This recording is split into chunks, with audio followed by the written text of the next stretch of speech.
Hello friends, mission job में आपका स्वागत है। सीआरपीएफ में बहुत बड़ी वैकेंसी निकल के सामने आ रही है। नोटिफिकेशन इसका आउट हो चुका है। सारी प्रक्रिया को समझेंगे, चाहे वेज हो, कब तक ये एप्लीकेशन ऑनलाइन होना है, कितनी सैलरी है, जॉब डिटेल्स पूरे के पूरे देखेंगे। किस पोस्ट में कितनी वैकेंसी है, किसका ट्रेड टेस्ट होना है, सिलेबस कैसा रहेगा, सारी प्रक्रिया को समझेंगे। उससे पहले एक रिक्वेस्ट है कि चैनल पे अगर नए हैं तो चैनल को सब्सक्राइब कर ले, नोटिफिकेशन को ऑन कर ले, ताकि जितने भी अपडेट्स हैं जॉब से संबंधित सबसे पहले आपको मिल सके। तो दोस्तों, देर किस बात की, सबसे पहले हम यहाँ पे देखेंगे सीआरपीएफ के बारे में। सीआरपीएफ क्या है? तो यह एक अर्धसैनिक बल है। ठीक है, अर्धसैनिक बल है। ये सेंट्रल रिजर्व पुलिस फोर्स इसे बोला जाता है। इसमें constable, tradesman and technical recruitment की बहाली है, रिक्रूटमेंट है 2023 की। इसमें सबसे पहले हम यहाँ पे अगर देखना चाहें तो अप्लाई ऑनलाइन की तिथि कब से शुरू हो रही है ये देखेंगे। ठीक है, अप्लाई ऑनलाइन तो ये 27 मार्च से शुरू होना है। अभी समय है 10-12 दिन अप्लाई होना है। लास्ट डेट की अगर बात करें तो यह 25 अप्रैल तक के यह प्रोसेस चलेगा, यानी कि ये ऑनलाइन प्रक्रिया है और ऑनलाइन एप्लीकेशन आपको देना है, वो भी 25 अप्रैल तक। तो लगभग 1 माह का समय यहाँ पे दिया जाएगा। एडमिट कार्ड इशू डेट भी यहाँ पे आपको डेट दिया है, अनाउंस कर दिया है, यानी कि 20/6 से आपका एडमिट कार्ड इशू होना शुरू हो जाएगा, यानी कि आप डाउनलोड कर सकते हैं 20 जून से। उसके बाद एग्ज़ाम डेट की बात करें तो यहाँ पे 1 जुलाई से 13 जुलाई के बीच में आपको एग्ज़ाम्स कंडक्ट किए जाएंगे। 2023 में ही किए जाएंगे और ये सीबीटी होगा, यानी कि कंप्यूटर बेस्ड टेस्ट होगा। तो यहाँ पे 4 चीज़ें जो महत्वपूर्ण हैं। अप्लाई ऑनलाइन 27 से शुरू होगा ये सारी प्रक्रिया, 27 से आप अप्लाई कर सकेंगे। लास्ट डेट की अगर बात करें तो 25/4 तक का लास्ट डेट है अप्लाई करने की। और एडमिट कार्ड जो डाउनलोड आप कर सकते हैं वो 20 जून से कर सकते हैं।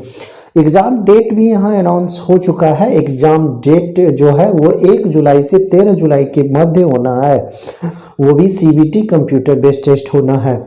फी की अगर बात करें, अगर आप अप्लाई करना चाहते हैं तो आपको फ़ी कितने पेमेंट करने होंगे, तो यहाँ पे आप देख लें 100 रुपया आपको फ़ी पेमेंट करने होंगे अगर आप जनरल, ओबीसी या ईडब्ल्यूएस के कैंडिडेट हैं। तो अगर SC ST या PW के कैंडिडेट हैं तो आपको निःशुल्क यहाँ पे अप्लाई करना है, एक भी फी पेमेंट नहीं करने हैं।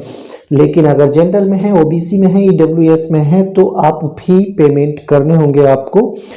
एज की अगर हम बात करें तो एज यहाँ पे देखें 21 से 27 वर्ष एज रखा गया है। जो युवा अगर इसे अप्लाई करना चाहते हैं तो उनकी उम्र जो है वो 21 से 27 वर्ष होना हो। ड्राइवर के लिए 2 वैकेंसीज हैं ड्राइवर के लिए, और भी और अदर्स वैकेंसीज है इसमें, जिसके बारे में आगे हम देखेंगे। उसमें 18 से 23 वर्ष आपके लिए उम्र है। अगर SC ST की बात करें तो 5 वर्षों की छूट यहाँ पे दी जाती है और OBC को 3 वर्ष की छूट यहाँ पे दी जाती है उम्र में।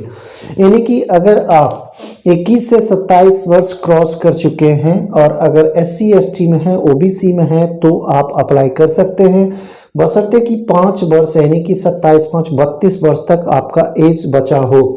और OBC में 3 वर्ष जोड़ ले, यानी कि 30 वर्ष तक आप अप्लाई कर सकते हैं ड्राइवर के लिए। अगर आप अदर्स पोस्ट के लिए अप्लाई करना चाहते हैं तो 18 से 23 वर्ष, और इसमें फिर जोड़ लें SC ST 5 वर्ष, OBC 3 वर्ष। और भी ढेर सारे हैं, जैसे कि PWD है, उसके लिए भी अलग से छूट दिया जाता है 10 वर्षों का, तो ये उसमें जुड़ता चला जाएगा। आपका जो जन्म होना है, यानी कि वही कैंडिडेट अप्लाई कर सकता है जिनका उम्र 2/8/2000 ईस्वी से 1/8/2005 ईस्वी के मध्य हो, यानी कि उनका जन्म होना हो। एज की अगर बात करें तो 1 अगस्त 23 तक की यह गणना किया जाएगा, ये उम्र का गणना किया जाएगा। टोटल पोस्ट की बात करें तो बहुत बड़ी वैकेंसी है, 9223 पोस्ट है। यहाँ देखें टोटल पोस्ट की अगर बात करें तो 9223 9223 पोस्टों की संख्या है। और सैलरी की बात करें तो अच्छा खासा सैलरी है, 21,700 मिनिमम है और 69,100 मैक्सिमम है। ये सिर्फ सैलरी की बात हो रही है, इसमें अदर अलाउंस भी जोड़े जाते हैं। उसके बाद आगे देखेंगे फिजिकल स्टैंडर्ड और रनिंग कितना है। इससे पहले किस किस पोस्ट में कितने वैकेंसीज हैं, उसकी योग्यता क्या है, उसको हम सबसे पहले यहाँ पे देख लें। तो यहाँ पे देखें कांस्टेबल या फिर ट्रेड्समैन जो कि टेक्निकल हो, कांस्टेबल की बहाली है और कौन कौन कितना पोस्ट है यहाँ पे देख लेंगे हम लोग। तो सबसे पहले ड्राइवर को हम देखें। ड्राइवर में 2372 बहाली है मेल के लिए, इसमें फीमेल की बहाली नहीं है। फीमेल भी यहाँ पे ध्यान दें, जितने भी आप महिला हैं तो आप यहाँ देखें कि ड्राइवर में जो वैकेंसी निकली है वो 2372 है, वो भी सिर्फ मेल के लिए है, फीमेल के लिए नहीं है।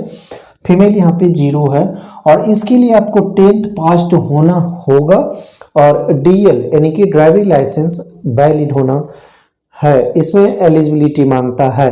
तो ये दो चीज़ अगर आपके पास है तो आप ड्राइवर में अप्लाई कर सकते हैं, यानी कि ड्राइवर के लिए 10th पास होना आवश्यक है और वैलिड डीएल यानी कि ड्राइविंग लाइसेंस होना जरूरी है। अच्छा खासा वैकेंसी है, सबसे ज़्यादा वैकेंसी अगर बात करें तो दूसरे पोजीशन पे ड्राइवर है। मोटर मैकेनिक की बात करें तो मोटर मैकेनिक में 544 पद है, वो भी सिर्फ मेल के लिए है और फीमेल के लिए एक भी पद नहीं है। और इसमें जो है बाध्यता 10th के बाद 2 इयर्स का ITI कोर्स आपको होना चाहिए, यानी कि सर्टिफिकेट यहाँ पे लगेगा। मोटर मैकेनिक में 544 पद है और 10th के साथ 2 वर्ष का ITI होना होगा।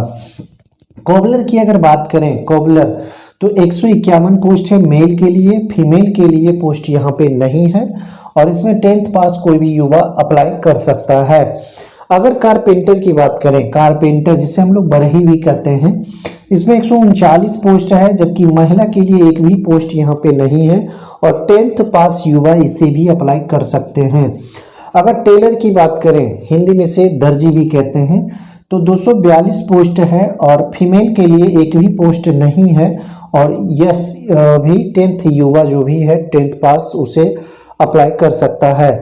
ब्रास बैंड और एक पाइप बैंड है, तो ब्रास बैंड में 172 पद जबकि पाइप बैंड में 51 पद है। महिला के लिए इसमें भी पद नहीं है और 10th पास कोई भी युवा इसे अप्लाई कर सकता है। आगे देखेंगे बगलर। बगलर 1344 पद है मेल के लिए, जबकि फीमेल 20 पद यहाँ पे है और 10th पास युवा इसे अप्लाई कर सकता है। तो यहाँ देख रहे हैं आप। उसके बाद गार्डनर की बात करें तो गार्डनर में 92 पद है मेल के लिए, 92 पद मेल के लिए है और जबकि महिला के लिए एक भी पद नहीं है और इसे भी 10th पास कोई भी युवा इसे भर सकता है। पेंटर की बात करें तो पेंटर में 56 पद है जो कि मेल के लिए है, फीमेल के लिए यहाँ भी पद नहीं है और 10th पास युवा इसे भी भर सकता है।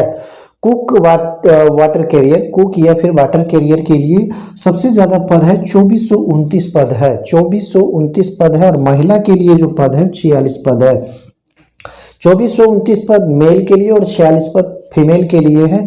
इसमें भी 10th पास युवा अप्लाई कर सकता है। बार्बर की बात करें, बार्बर नाई जिसे हम लोग कहते हैं, 303 पद है, महिला के लिए इसमें पद नहीं है और 10th पास युवा इसे भर सकते हैं। और उसके बाद हेयर ड्रेसर है एक, इसमें मेल के लिए कोई पद नहीं है जबकि फीमेल के लिए एक पद है और एलिजिबिलिटी की बात करें तो इसमें 10th पास युवा अप्लाई कर सकते हैं। वाशरमैन या वोमैन की बात करें तो वाशरमैन का 403 पद है जबकि वाशर वोमैन का 3 पद है और 10th पास युवा इसे भी अप्लाई कर सकते हैं। सफाई कर्मचारी की अगर बात करें तो सफाई कर्मचारी 811 पदों पर अप्लाई कर सकते हैं मेल, जबकि फीमेल में 13 पद है अप्लाई करने के लिए, इसे भी 10th पास युवा अप्लाई कर सकते हैं। और इसके अलावे कांस्टेबल ट्रेड्समैन जो कि पायनियर विंग के लिए है, तो इसमें एक है मेजन, एक है प्लम्बर और एक है इलेक्ट्रीशियन, 3 तरह के पद हैं इसमें और तीनों तरह के जो पद हैं इसमें मेल के ही पद हैं, 6, 1 और 4। मेजन के लिए 6, प्लम्बर के लिए 1, इलेक्ट्रीशियन के लिए 4 पद हैं। 4 पद हैं, 4, 1, 5, 6, 5, 11 पद हैं। ये 3 पदों में 11 संख्या है टोटल। और इसके लिए जो योग्यता है वो 10th प्लस 1 ईयर्स का एक्सपीरियंस होना चाहिए रिलेटेड वर्क से। यानी कि अगर आप मेजन है या फिर प्लम्बर है या फिर इलेक्ट्रीशियन है तो इसका एक एक्सपीरियंस सर्टिफिकेट होना चाहिए, 1 ईयर्स का एक्सपीरियंस होना चाहिए और प्लस 10th पास होना चाहिए, तभी आप इसे अप्लाई कर सकते हैं। तो इस तरह से आपने देखा 9223 पदों पर वैकेंसी निकली है। अब इसका कुछ फिजिकल स्टैंडर्ड देख लें कि आपका फिजिकल स्टैंडर्ड कितना होना चाहिए, तभी आप इसे भर सकते हैं। तो सबसे पहले फिजिकल स्टैंडर्ड की अगर हम बात करें तो हाइट की चर्चा होती है फिजिकल स्टैंडर्ड में। तो हाइट 170 सेंटीमीटर का कोई भी मेल लड़का यानी कि युवा इसे भर सकता है। अगर एसटी में है तो आपके लिए 162.5 सेंटीमीटर दिया जाएगा यहाँ पे। बाकी जो ये जनरल है, एससी हैं, ओबीसी हैं, ईडब्ल्यूएस हैं, सभी के लिए 170 सेंटीमीटर लंबाई यानी कि हाइट खोजेगा। एसटी के लिए सिर्फ बाध्यता है 162.5 सेंटीमीटर। 157 सेंटीमीटर फीमेल के लिए है, जबकि फीमेल में रहते हुए एसटी महिला 150 सेंटीमीटर तक अप्लाई कर सकती है। चेस्ट की बात करें, छाती की बात करें तो मिनिमम छाती जो होना चाहिए वो 80 और मैक्सिमम 85 सेंटीमीटर, चाहे वो आप ओबीसी में हो, जनरल में है, ईडब्ल्यूएस में है या फिर एससी में है। आपके जो छाती यानी कि चेस्ट जो है वो 80 से 85 सेंटीमीटर, मिनिमम 80 फुलाने के बाद 85 सेंटीमीटर होना चाहिए।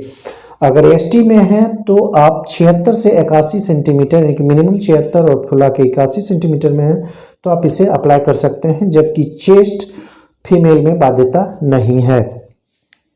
उसके बाद रनिंग की बात करें तो 3 तरह के यहाँ पे आप रनिंग देख सकते हैं। एक 5 किलोमीटर का रनिंग है, एक 1.6 किलोमीटर का रनिंग है और एक है 800 मीटर का रनिंग।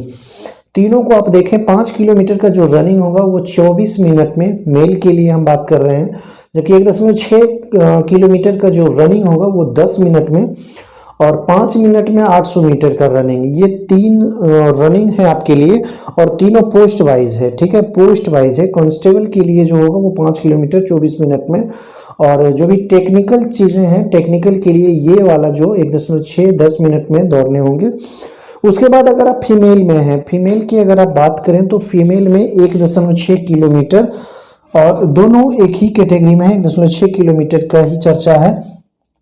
एक है 8.5 मिनट में और एक है 12 मिनट में, दोनों फीमेल के लिए है क्राइटेरिया। 1.6 किलोमीटर 8.5 मिनट में, 1.6 किलोमीटर 12 मिनट में। तो कांस्टेबल में जो बहाली होगी वो 8.5 मिनट में 1.6 किलोमीटर यानी कि 1 माइल आप दौड़ सकते हैं, और जो भी टेक्निकल है उसमें 1.6 किलोमीटर 12 मिनट में। उसके बाद अगले वीडियो में हम ट्रेड्स और जितने भी सिलेबस हैं, सिलेबस में कैसे प्रश्न पूछे जाएंगे, सारी चीज़ों को हम लोग अगले वीडियो में देखेंगे। अगर अभी तक आपने सब्सक्राइब नहीं किया है तो पुनः एक रिक्वेस्ट, चैनल को सब्सक्राइब करें, नोटिफिकेशन को ऑन कर लें, और हाँ दोस्तों, शेयर करना ना भूलें। धन्यवाद।